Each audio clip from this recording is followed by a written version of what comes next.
a yellow route bus. Our bus is a yellow triangle on the front of it. That means you have a live guide speaking English only. If any of you would like the red route bus, you'll be able to transfer if you like to at London Eye or even at Trafalgar Square as well. The red route bus with the red triangle front obviously tapes in English, French, Italian, Spanish, German, Russian, Japanese, and includes commentary, but our yellow route has a live guide speaking English only. Your tickets are valid for all of our routes, red, yellow, green, blue, black, purple route buses. It is the yellow route bus that runs the longest into the South End. It's also valid for 3 riverboat cruises as well. I'll tell you more about it as we go further along. Over to your right hand side, there's a modern building here with lots of CCTV cameras all along the front of it. It's a modern government building. This is the Home Office. The secretary in charge is responsible for internal or domestic affairs such as immigration. A lot of modern architecture around London, they seem to be using glass. It seems to be the most popular thing at the moment. The government likes to use it for its modern buildings to represent the transparency of government. You can see inside, so there's no secrets and no lies. That's what they're saying. I'll tell you something about the building. Each office chair is economically designed for people's postures, and they spent £3,000 each buying them. £5 million on chairs inside that building. Good government spending for you. Right here. We're turning into Horse Ferry Road. At the end of this road in the early 1500s, there was a ferry taking people and horses across, not a bridge. For hundreds of years, the only bridge across the Thames River was the Bridge of London, or London Bridge, originally built by the Romans almost 2,000 years ago. You see that later on? But we'll go over Lambeth Bridge instead. If you turn down the riverbank to your right-hand side, you'll find the original Tate Gallery, the Tate Britain Art Gallery, which is free to get inside. There were 2 Tate galleries in London. Anybody out for the Tate Britain at all? Nobody from upstairs. Thank you. You get some of the best views of London as you cross the bridges over the Thames River. And this is your first opportunity. Get ready to look out to your left-hand side with your cameras. Because you're going to get a great view of the London Eye and the Houses of Parliament as well. We do need everybody sitting down upstairs, please. We can't have you standing while the bus is moving. So down to your left-hand side, through the trees even, you get to see the Houses of Parliament. The London Eye is 440 feet tall. It has 32 capsules around it.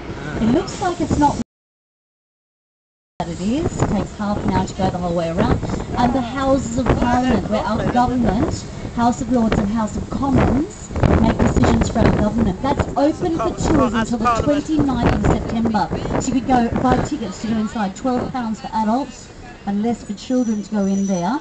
Closed on Sundays and public holidays, and Monday is going to be a public holiday, but the other days until the 27th of September you could go into the Houses of Parliament. Palace of Westminster, St Stephen's, it's called all those things.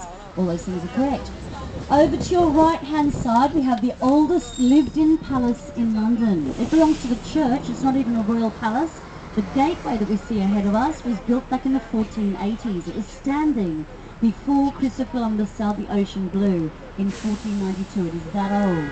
And even some of it would date back to the 1100s. The Lambeth Palace, and next to it to your right hand side, inside Mary Lambeth Church, they have the Museum of Gardening History. It's our newest stop for the Imperial War Museum, which is free.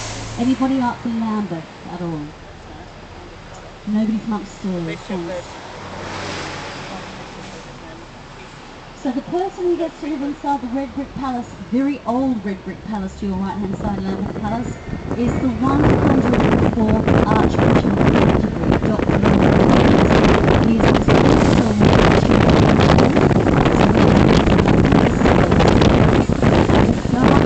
belong to as well. They are the second largest private gardens in the centre of London, behind those of Buckingham Palace. The most famous of the Archbishop of Canterbury was Thomas Becket, who was murdered in Canterbury Cathedral in 1170 by 4 knights of Henry II. The hospital to your left-hand side is Nightingale, because this is where Florence Nightingale did her first school of nursing back in 1859. She down the white wall behind the trees to your left-hand side, where the blue doors are, is the Florence Nightingale Museum. like to find out more about how she changed nursing to profession that it is today, you can go inside there if you'd like to do so. She really did pioneer nursing in Victorian times, the 1800s, with all that she experienced during those pioneer days.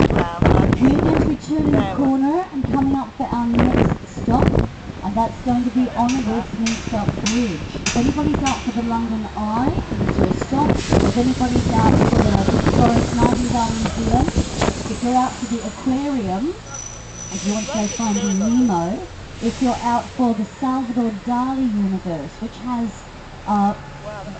more of Salvador Dali's artwork in one place than any other place in the world, it's going to be your stop. Not yet, we haven't come into the bus bay yet, just around the corner. We need to get through the traffic lights first into the bus bay. Won't be a moment or two, we're just stuck at a red light yet. If anybody's out for the free riverboat cruise, it's going to be your opportunity to hop out as well. On the other side of the bridge, down to the right-hand side of Big Ben, there's Westminster Pier. First place to catch it.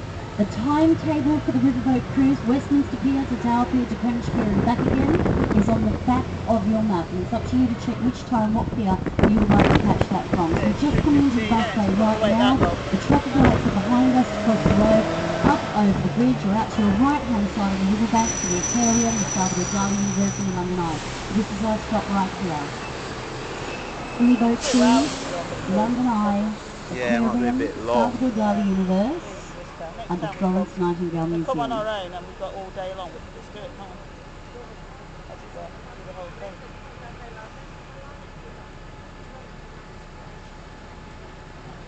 Now we're on the rest of this as well, aren't we?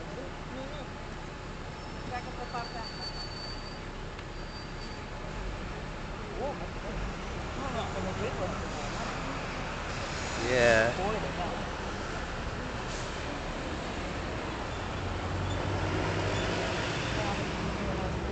Behind the line to your right-hand side is the London Eye. Ahead of you, on the other side of the bridge to your right-hand side, is Westminster Pier.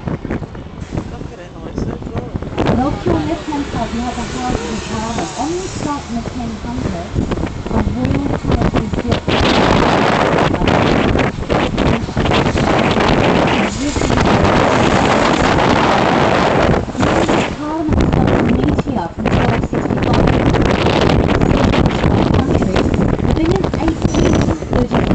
There was a fire that largely burnt it down. They did have forgotten some surviving parts, including the bell tower from the 1840s to 1860s. Inside that clock tower, you have a set of bells. Most of them are the Westminster bells that chime at 1/4 past, 1/2 past, 1/4 to and on the hours. But inside, the largest bell, he weighs 13.5 tons. And on the hour, every hour, he goes bong, bong, to tell you what time it is. His name is Big Ben, that's right. Big Ben is the bell inside, the largest bell inside. The clock tower was meant to be called the Prince Albert Clock Tower. However, that name never caught on, whereas the name of Big Ben did. Parts of this structure,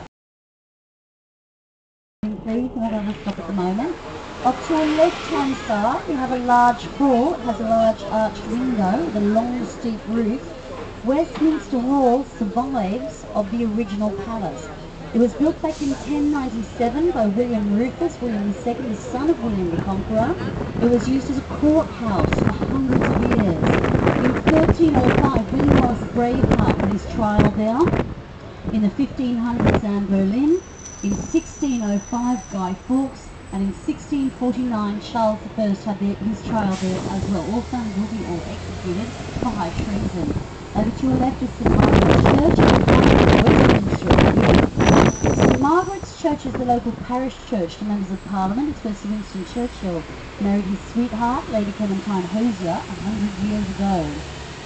This year. Over to your right-hand side, you have Parliament Square with statues of famous political figures around it.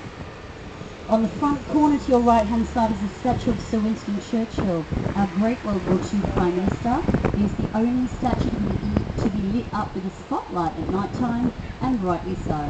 We're going to turn the corner here. If anybody's